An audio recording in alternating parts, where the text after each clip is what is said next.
एक राजा बहुत बलवान था,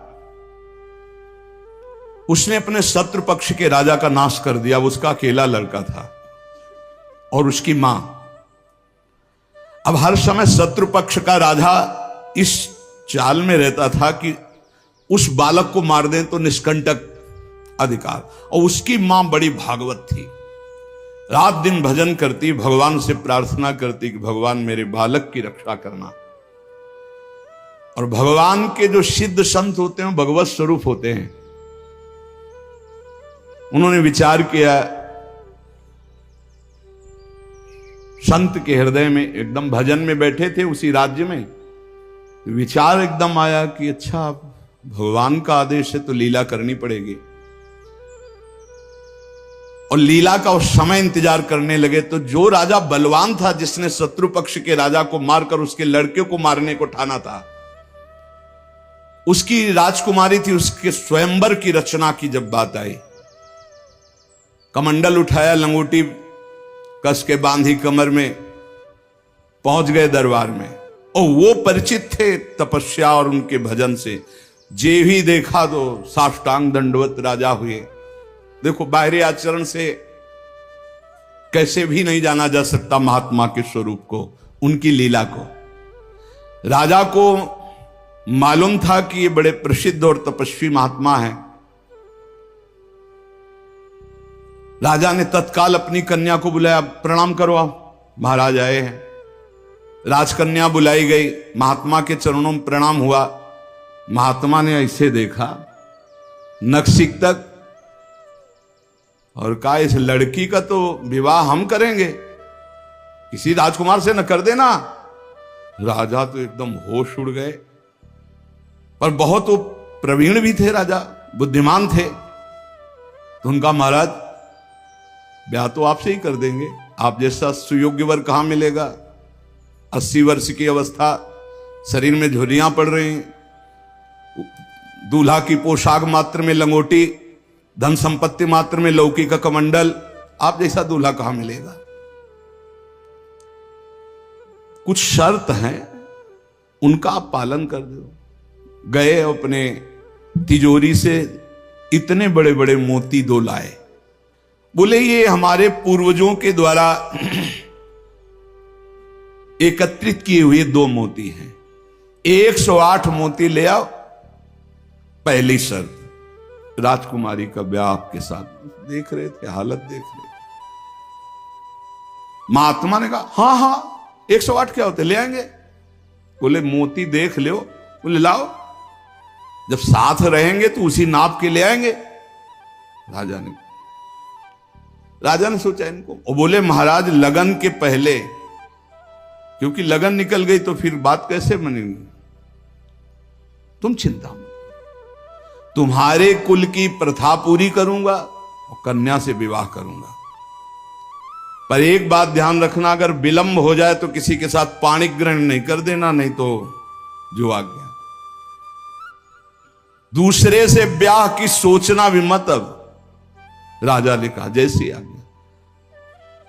उन्होंने सोचा महात्मा मोती लेके जाएंगे, 2-4-6 दिन घूमेंगे, निराश होके वापस आ जाएंगे। उनको क्या पता था कि जो भगवान के दास होते बड़े जिद्दी स्वभाव के होते हैं। अब वो ऊंचे दर्जे के सिद्ध महात्मा हाथ में मोती लिए हुए पहुंचे। विचार किया कि यार मोती किससे मांगूं, किससे खोजूं, कहां जाऊं। तो उनका समुद्र को रत्न गर्भा कहा गया, क्योंकि समस्त रत्न है, रत्नाकर है, सब रत्न उसमें विराजमान। समुद्र ही से सीधे मांग लेते हैं चल के।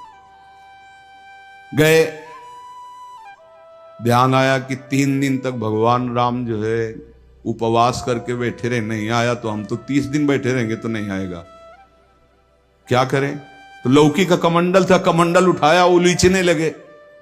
1 दिन 2 दिन 3 दिन लगातार, और खूब नाम जप भगवान का।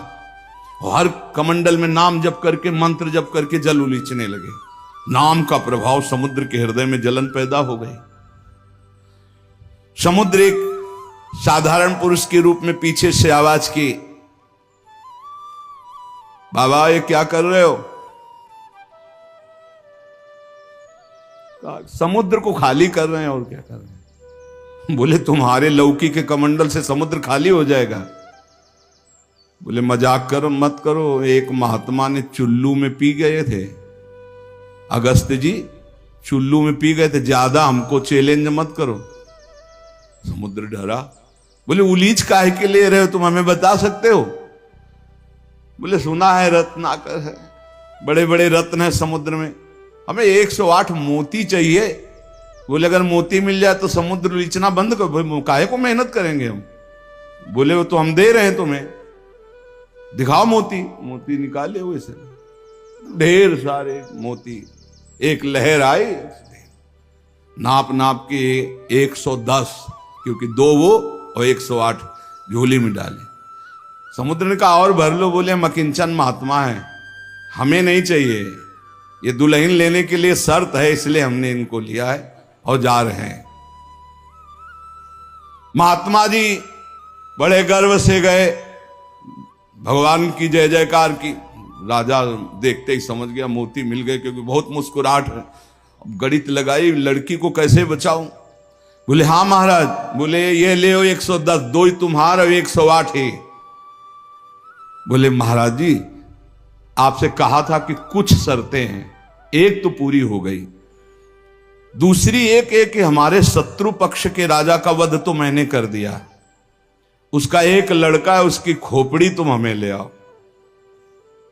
महात्मा जी ने विचार किया कि सारा खेल भगवान के इशारे से तो उसी की रक्षा के लिए हो रहा है। भगवान ज्ञान समुद्र हैं। बोले अवश्य उसकी खोपड़ी लाके देता हूं अभी। उसका जो कुमार है उसको हर समय मंदिर में बैठाल करके खूब कीर्तन भजन करवाती उसकी मां, क्योंकि उसको पता था भगवान ही समस्त मंगलों का विधान करने वाले हैं। अब महात्मा जी उसके राज्य में गए, जे ही राजमाता ने देखा दरबार में संत आए, प्रणाम किया, महल में ले गई, बढ़िया उनको भोग पवाया और कहा प्रभु आज्ञा कीजिए, कैसे आगमन हुआ, स्वाभाविक दर्शन या कोई आदेश पालन? आदेश पालन नहीं, तुम्हारे लड़के की खोपड़ी ले जानी, तुम्हारे जो दुश्मन राजा है उसने मंगाया है। सहम गई। तो उनका महाराज मैं तो मां हूं, मैं तो काट नहीं सकती, आप साधु हो, आप काट के ले जाओ, ये लड़का मैंने आपको दिया। कहा जब दिया तो काट के ले जाने की क्या जरूरत है, पूरा ले जाएंगे हम, काट के ले जाने की जरूरत क्या है? बोले महाराज पूरा राज्यभार आगामी राजा यही है, और आज तक मैंने भगवान की आराधना की अपने पुत्र की रक्षा के लिए। संत और भगवान में मैं कभी भेद नहीं देखती, इसलिए आपकी वस्तु आपको समर्पित है, चाहे वहां मार देना, मरवा डालना या जैसी आपकी रुचि हो। इतनी बड़ी संत पर श्रद्धा। वो मुस्कुरा कर बोले जब हमें दे दिया तो तुम हमें उपदेश मत दो, मुझे क्या करना है पता है। महात्मा जी गए, बोले राजा तुम सर मांग रहे थे, हम पूरा लड़का ले आए, पर ध्यान रहे एक भी बाल बांका नहीं होगा, पहले भावरे फिरेंगी, इसके बाद तुम्हें जो मनावे सो कर देना। राजा ने बहुत खुश हुई, बोले बंदी नहीं, बिल्कुल ऐसे ही राजकुमार की तरह बैठा लो, हमारा ब्याह हो जाएगा, हम दुल्हन लेके चले जाएंगे, फिर तुम्हारा जैसा मनावे वैसा करो। राजा राजी हो गया, सिंहासन पड़ा, राजकुमार की तरह बैठा, दुल्हन सजा, तो सब शर्त पूरी हो गई थी। वर पक्ष की जहां बैठक वहां बैठे महात्मा जी, वही जनाती वही बराती, उनके कौन कोई तो था ही नहीं। महात्मा जी विवाह मंडप के नीचे बैठे हैं, आचार्य आए, पूरा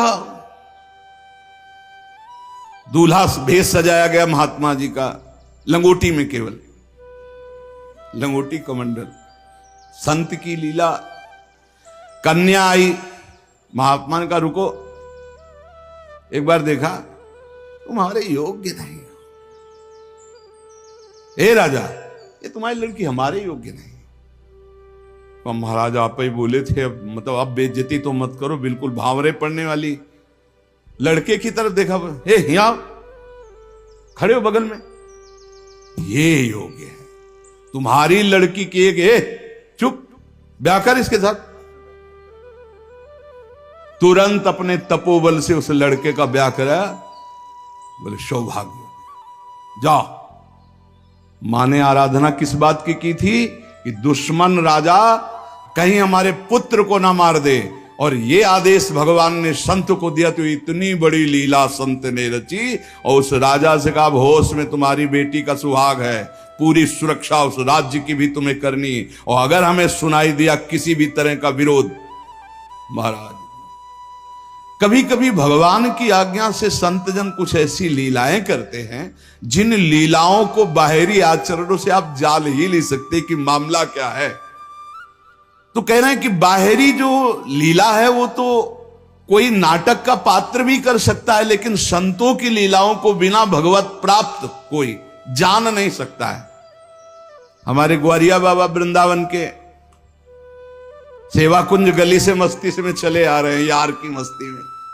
सामने से कुछ बंगाल से एक परिवार आए हुए थे दर्शन करने, उनके साथ लड़की को देखा। 70 वर्ष के होंगे बाबा, ग्वारिया बाबा। बिरज गए, बोले नहीं हम इससे ब्याह करेंगे। अरे बंगाली बोले कैसे करोगे तुम ब्याह, बेटी हमारी हम ऐसे। बोले नहीं, अब तो आवाज हुई तो सब ब्रजवासी इकट्ठा हुए। ब्रजवासी हंसने लगे क्योंकि जानते थे बाबा सिद्ध है और बालवत उनका व्यवहार। बोले लेंगे, दुल्हन लेंगे, इसी के साथ विवाह करेंगे। बंगाली ने कहा तुम चीता में भरो, जहां भरो, हम अपनी बेटी का ब्याह तुमसे। तो बोले नहीं करेंगे। झगड़ा शुरू। ब्रजवासी बंगाली से बोले भैया तुम नहीं जानते, ये सिद्ध महापुरुष है, एक बार हां कर दे, नहीं ये जल जाएगा बाबा। बोले अगर कुछ भी हो तो हम लोग हैं, तुम चिंता मत करो, एक बार हां कर दो। उनको समझाया, अलग ले जाए। बोले बाबा ब्याह के लिए तैयार है। बोले तैयारी की जाए। वो तो घबरा रहा है। ब्रजवासियों का बाबा पूरी तैयारी है, बस तुम अपनी तैयारी कर लो दूल्हा बनने की। यार नहीं इच्छा तुम्हारी? नहीं। बोले हमारे यार की इच्छा नहीं। चलिए। संतों की बाहरी लीलाएं ऐसी, जो सिद्ध पुरुष होते हैं उनको लोक व्यवहार की, क्योंकि वो अब सबको भगवत स्वरूप देकर एक आनंद लीला उनकी चलती रहती है। तो कह रहे कि नाटक करना गंभीरता का, ये सब ये तो नाटक पात्रों में हो सकता है, लेकिन भगवान के संतों की अभिनय की बुद्धि नहीं होती, वो स्वाभाविक भगवत प्रेरित लीलाएं उनकी होती रहती। बोले मिताहार, आधा किलो देसी घी, किलो 1.5 किलो रबड़ी, आधा किलो 1 किलो दाल सब्जी, ऐसी रोटी बीता से ना पी जाए। जब कोई देखे है चल उधर देख, और प्रसाद पाए। संतों की तो लीलाएं जान नहीं सकते। 10 ग्राम संख्या एक बीजा में मर जाए। जो भगवत प्राप्त महापुरुष हैं उनकी अलग अलग लीलाएं होती हैं। इसलिए कह रहे जो सिद्ध पुरुष है उनको बाहरी आचरण, अगर वास्तविकता आपको देखनी साधुता की तो मुमुक्षुता में देखिए, या जो साधक तन्मयता पूर्वक भजन में लगे उनको देखिए। सिद्ध पुरुषों से आप पहचान नहीं सकते कि किस कोटि के महापुरुष है। संत आंतरिक क्षमता से युक्त होते हैं। क्या भक्ति से ऐसी ऊंचाई प्राप्त होती? ज्ञान से और भक्ति से, दोनों से ऊंचाई प्राप्त होती है। या कोई ज्ञान मार्ग का उत्तम पथिक या भक्ति मार्ग का उत्तम पथिक। अज्ञानी पुरुष तो प्राप्त समझ ही नहीं सकता संत महापुरुषों की चेष्टाओं को। तो क्या अपने को सबसे श्रेष्ठ समझते हैं संत? नहीं नहीं नहीं, सबको अपने से श्रेष्ठ समझते हैं भक्ति के संत, और सबको आत्मस्वरूप समझते हैं ज्ञानी संत। अपने से सबसे श्रेष्ठ समझते हैं भक्त सिद्ध संत। सो अनन्य गति जाके असमति न टरे हनुमंत, मैं सेवक सचराचर रूप स्वामी भगवंत। मैं सेवक हूं, चराचर जगत मेरे भगवान का स्वरूप है, ये सिद्ध भक्त का। और जो ज्ञानी होता है वो सर्वम खलमिदम ब्रह्म, वो ब्रह्म स्वरूप अपने आत्मस्वरूप का अनुभव करके नानात्व का विस्मरण कर देता है। भक्त समस्त विश्व के लिए भजन करता है। देखो साधक अपने लिए भजन करता है, सिद्ध किसके लिए भजन करता? विश्व के लिए। सिद्ध पुरुष का तन मन और भजन, ये प्रत्येक चेष्टाएं जगत मंगल के लिए होती है, उनका अपने लिए कुछ नहीं होता। जैसे साधक परेशान रहता, मेरा कल्याण हो जाए, उसके लिए भजन साधन कर, सिद्ध पुरुष का नहीं। उसकी सारी भजन साधन की चेष्टाएं, सब जितना दिनचर्या है वो जगत मंगल के लिए होता है। सब पूरे संसार को देते रहते, तुम्हारा मंगल हो, तुम्हारा कल्याण हो। उनके पास कोई चीज नहीं रहती,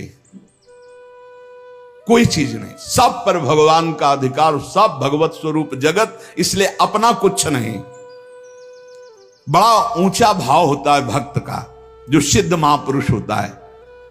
जब तक देखो संतों की चेष्टाओं को नहीं जान पाओगे, उनका जो भाव होता है बड़ा विचित्र होता है। एक नाव में बहुत से लोग बैठे हुए थे, संत भगवान भी बैठे हुए थे, आराम से नाव चली जा रही थी, सब इधर उधर की बातें कर रहे थे। संत तो एक उन्मत्त अवस्था में।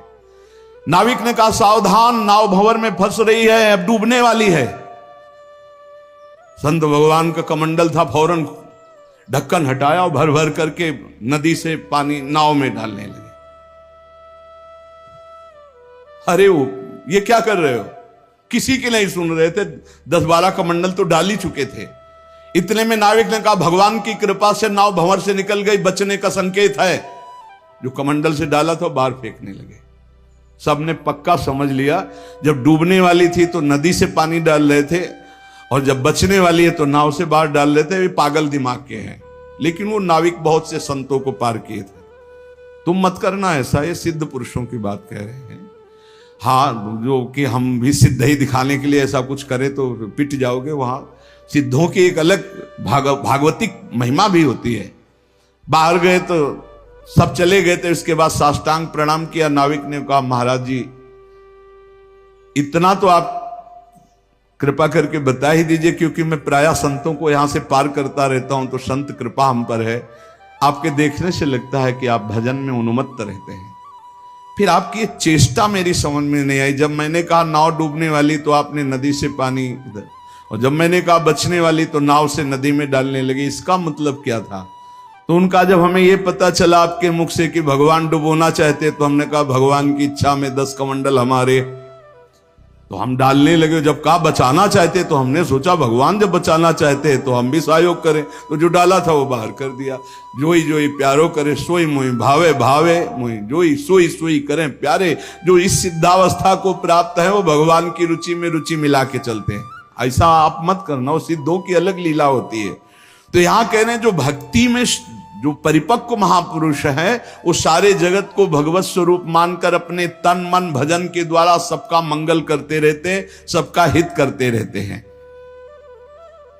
संतों में भागवती का आवेश होता है, वो बनावटी नहीं होता। भागवती का, उससे जगत मंगल होता रहता है। बनावटी खूब गड़ छोल करके वचन बोलना, खूब लच्छेदार भाषण करना, ये तो बुद्धि की दरा से हो सकता है।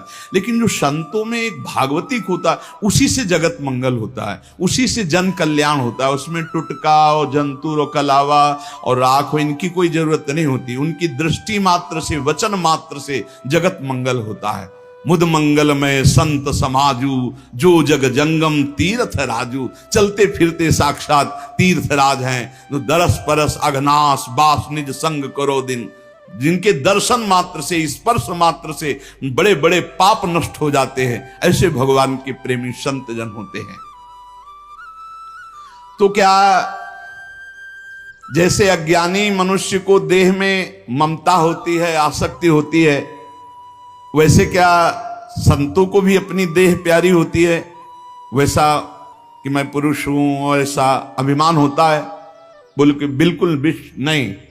विशुद्ध ज्ञान और विशुद्ध प्रेम में मिट जाता है, बिल्कुल नहीं रहता। एक बार यही प्रश्न किया था एक भैरव सिद्ध करने वाले ने आद्य गुरु भगवान शंकराचार्य जी से जाकर कि आपका ब्रह्मबोध होने के कारण शरीर से कोई राग नहीं है? बोले नहीं। बोले हम आपकी गर्दन उतार के ले जाए, हमारी भैरव यज्ञ पूर्ण हो जाएगी तो मैं सिद्ध हो जाऊंगा, क्योंकि आपको शरीर से कोई राग तो है नहीं, मिथ्या है आपकी दृष्टि में। बोले पक्का, पर अभी जो उतारोगे तो शिष्य लोग हैं, ये तुम्हारा हित कर सकते हैं। कल 4 बजे आना, यहीं पीपल के नीचे मैं ध्यानस्थ दूंगा, सर उतार ले जाना। वो 4 बजे आया अस्त्र लेकर, तो स्वामी नरसिंहाश्रम जी महाराज गंगा स्नान कर रहे थे। एकदम आवेश आया, हुंकार भरी दौड़ते हुए आए और वो पहुंच भी नहीं पाया था, उठा के पटक दिया और नाखूनों से उसे फाड़ दिया। फिर एकदम आवेश शांत हो गया। तब ये भगवद आवेश, ये जो बड़े महापुरुषों के चरित्र हैं, ये बड़े शिक्षास्पद भी होते हैं और ये अलौकिक भी होते हैं। कभी कोई महापुरुषों की नकल ना करे, हमारी प्रार्थना है कभी नकल न करे कि हमारे गुरुजी ऐसे, तो नहीं, जो गुरुजी के उपदेश है उनके अनुसार चले। बड़े सिद्ध महापुरुषों के बड़े विचित्र विचित्र लीलाएं होती हैं।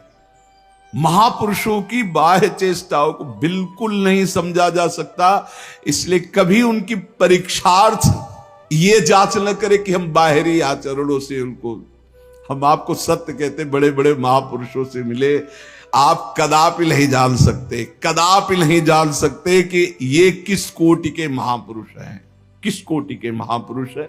बहुत बहुत ही बड़े बड़ों को संशय हो जाए कि ऐसा नहीं हो सकता। जैसे भक्त संपूर्ण विश्व को साक्षात अपना इष्ट देव मानता है, काम पड़ने पर विश्व हित के लिए प्राण त्याग सकता है, क्या ज्ञान मार्ग में चलने वाला सिद्ध महात्मा भी ऐसा कर सकता है? हां, पहली बात तो उसकी दृष्टि में देह का, ऐश्वर्य का मूल्य ही नहीं है, तो उसको समर्पित करने में क्या देर लगेगा। अतएव अगर सुख पहुंचाने की जरूरत पड़े जगत को, तो ज्ञानी महात्मा अपने प्राण दे सकता है, जैसे भक्त अपने प्राण दे देता है। क्या ऐसे सिद्ध महापुरुषों के आचरण अनुकरण करने चाहिए? हां, जो आचरण उनके उपदेश से मिलते हो।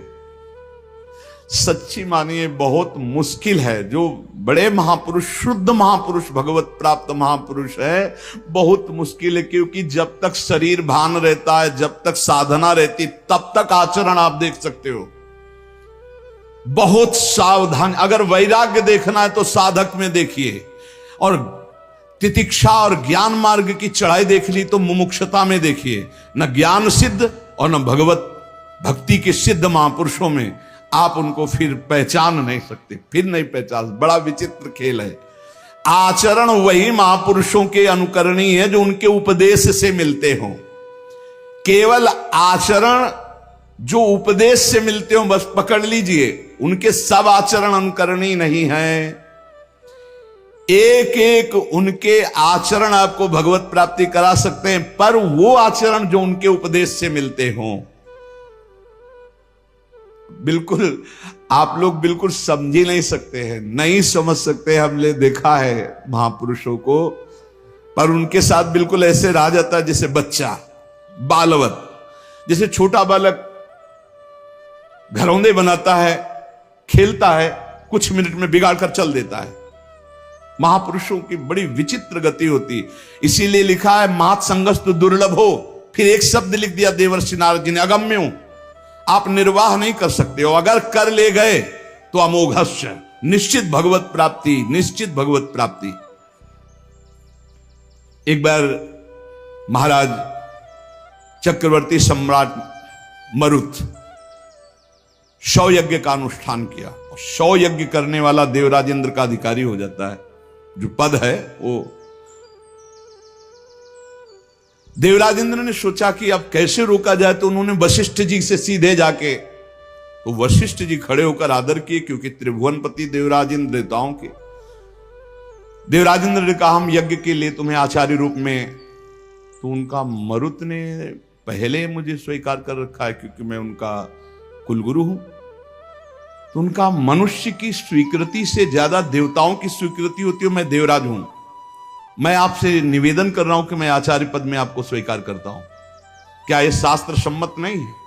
उनका ये तो शास्त्र सम्मत है, पहला अधिकार आपका ही है, आप यज्ञ भोक्ता देवता, इसलिए मैं स्वीकार करता हूं आपका आचार्य पद, यज्ञ कराने मात्र के लिए। वैसे देवताओं की कुलगुरु तो भगवान बृहस्पति देव हैं। इस ईर्ष्या कि कहीं ये 100 यज्ञ पूरी न। अब महाराज मरुत को जवाब दे दिया कि हम नहीं करा सकते। संकल्प पूर्ति महापुरुष इस पर बहुत ध्यान देते हैं कि जो हमने नियम लिया उसकी पूर्ति हो। मरुत जी व्याकुल हो गए और संत सेवी थे। तो एक दिन देवर्षि नारद जी आए भगवत प्रेरित। देवर्षि नारद जी से अपनी व्यथा बताई कि हमारा तो सर्वस्व लुट गया, हमारे आचार्य को ही देवराज इंद्र ने अपने पक्ष में कर लिया और उन्होंने मना कर दिया, अब हमारा संकल्प अधूरा रहे। तो बोले तुम्हें बताएं, एक महात्मा है जो तुम्हारी यज्ञ करा सकते हैं, इस समय काशी में है और उनका नाम संबर्त ऋषि है और वो बृहस्पति जी के भाई है, पर वो रहते हैं प्रच्छन्न वेश में, अवधूत वेश में। अगर वो स्वीकार कर लिए तो ही यज्ञ हो सकती, नहीं त्रिभुवन में अब कोई यज्ञ वेत्ता नहीं है जो आपकी यज्ञ करा सके, क्योंकि देवराज इंद्र जब वशिष्ठ जी को अपने में, तो फिर अब कोई वो करा सकते हैं। मरुत ने अपने संकल्प की पूर्ति के लिए कहा मैं पहचानूंगा कैसे? बोले उनको घृणा है तो सिर्फ सबसे घृणा है और रोज 24 घंटे में एक बार विश्वनाथ जी के दर्शन करने जाते हैं। तो विश्वनाथ जी के मार्ग में आप 100 रख देना, जो अवधूत विचक करके भागता नजर आवे तो जान लेना वो महाराज संबर्त ऋषि हैं। ऐसा ही किया महाराज मरुत ने। दिन भर इंतजार करते रहे, देखा एक पागल जैसे प्रच्छन्न ऋषि, जो ही देखा 100 तो भाग करके दूसरी तरफ पीछे भागे मरुत जी। अब वो समझ गए कोई मेरा पीछा कर रहा है, तो भागे गंगा के किनारे की तरफ। पेशाब करके ऊपर फेंक देना, थूक देना, ईंट मारना, रज मारना, ऐसे सब। वो कुछ नहीं, विचलित नहीं हुए, हाथ जोड़े भागते ही रहे। एकांत में गए, बोले क्या चाहते हो?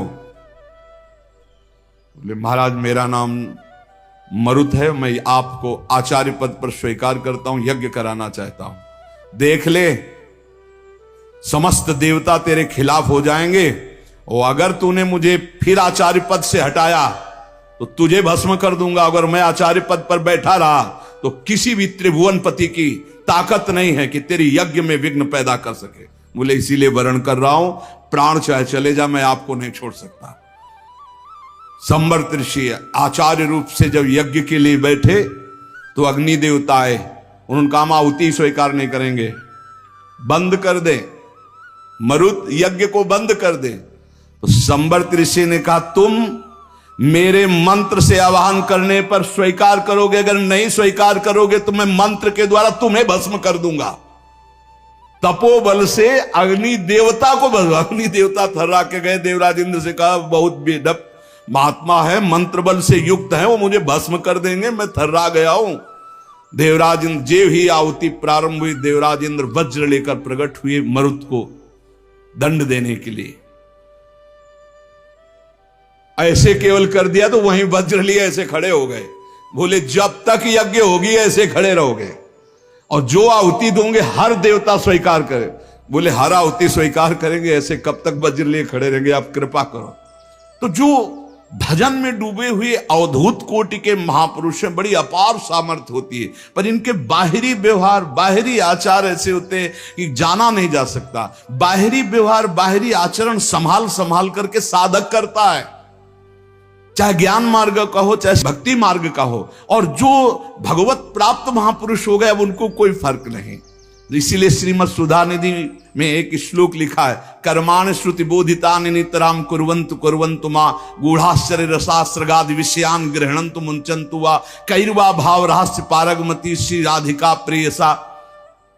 ऐसे उत्तम रहस्यमय भाव में डूबे हुए महापुरुष। तो क्या इन महापुरुषों के आचरण शास्त्र के प्रतिकूल भी होते हैं क्या, जिन्हें पापाचरण कहते हैं? कदापि नहीं, क्योंकि सिद्ध ही हुए हैं शास्त्र अनुकूल आचरण करके। पापाचरण नहीं होते, पर बड़ी उनमें दिव्यता होती। जैसे आद्य गुरु भगवान शंकराचार्य जी ने मछली ऐसे खाई तो कुछ शिष्यों ने पाली। भक्तमाल जी में भगवान शंकराचार्य जी के पावन चरित्र में लिखा हुआ है, जब आगे चल करके गला हुआ कांच पीने लगे, अब सब चुप थे, तो बोले पियो।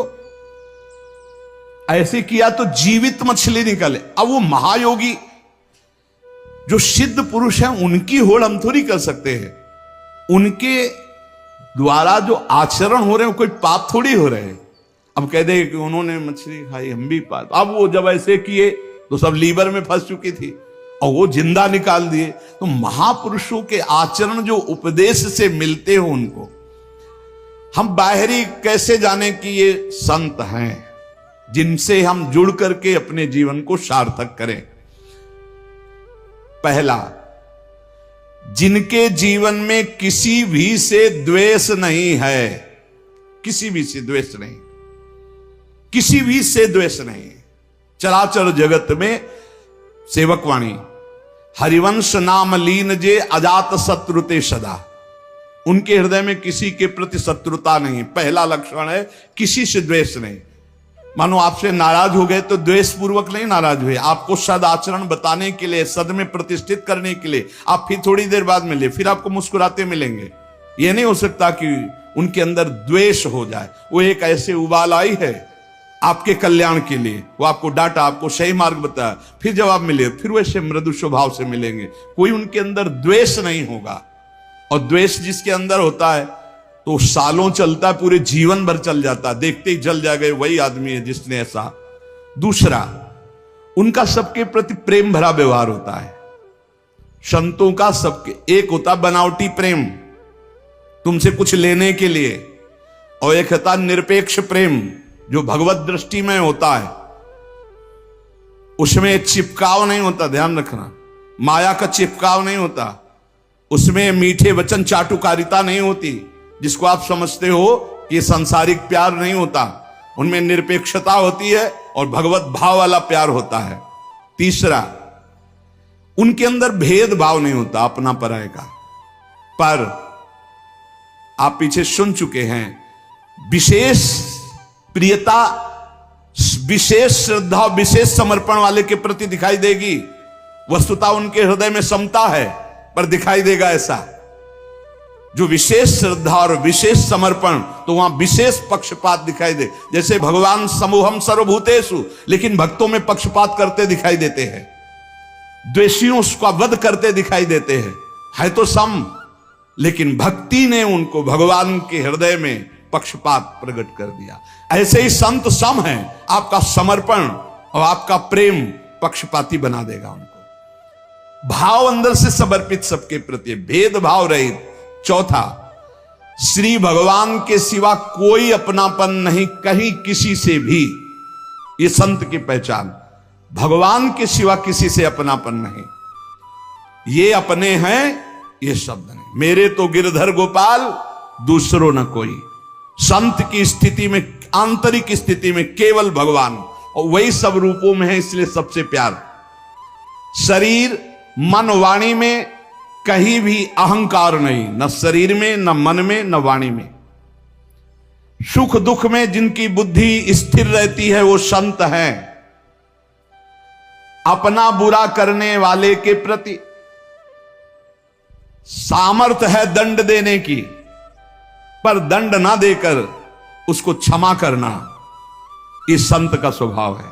सामर्थ्य है, अच्छे से दंड दे सकते हैं, तप के द्वारा दंड दे सकते हैं, समाज के द्वारा दंड उनको दिला सकते हैं, लेकिन वो क्षमा करेंगे। संत का स्वभाव दंड देना नहीं। अनुकूल और प्रतिकूल वस्तु या परिस्थिति या व्यक्ति या स्थिति में बराबर संतुष्ट रहना। चाहे अनुकूल परिस्थिति हो, चाहे अनुकूल व्यक्ति हो, चाहे अनुकूल घटना हो या प्रतिकूल परिस्थिति हो, प्रतिकूल वस्तु हो, प्रतिकूल घटना हो, वो समान स्थिति हृदय की रहना। चित्त का निरंतर योग युक्त रहना। योग युक्त किसे कहते हैं? निरंतर भजन चलते रहना। तेसाम सतत युक्ता नाम भजताम प्रीतिपूर्वकम ददामि बुद्धि योगम तम। निरंतर भगवान के चिंतन में डूबे रहना संत का लक्षण।